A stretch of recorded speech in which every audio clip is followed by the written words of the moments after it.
সকলকে স্বাগত জানিয়ে শুরু করছি আজকের এই টিউটোরিয়াল।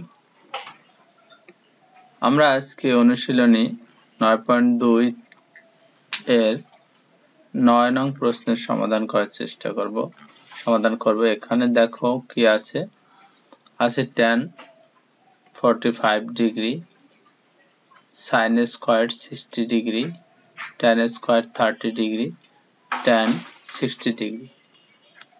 এইগুলোর মান কোন কোণের মান কত সেটা আমাদের তার উপর একটা টিউটোরিয়াল আমি ইতিমধ্যে দিয়েছি, যার লিংক এই ভিডিও ডেসক্রিপশনে দেওয়া আছে এবং স্ক্রিনেও তোমরা দেখতে পাচ্ছ।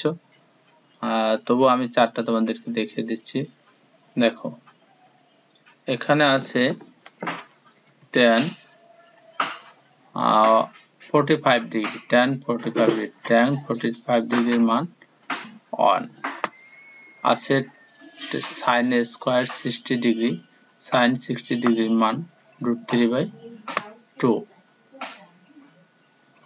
tan 30 ডিগ্রি, tan 30 ডিগ্রির মান 1/√3। tan 60 ডিগ্রি, tan 60 ডিগ্রির মান √3।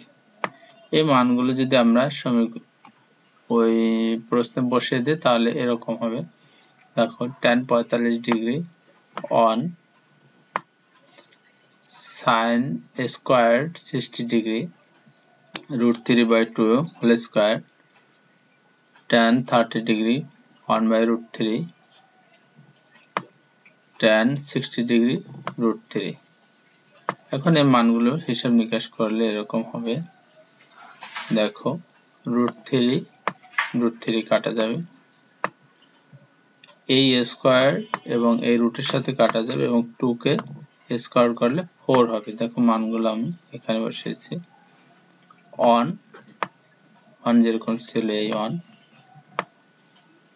রুট এবং স্কয়ার কাটা যাওয়ার কারণে রুট শুধু 3, 2 এর স্কয়ার করলে 4 এবং √3 কাটা যাওয়ার পরে 1, তাহলে থাকে কি 3/4। এই 3/4 হলো অ্যান্সার। ধন্যবাদ সকলকে। মোরগঞ্জ অনলাইন স্কুল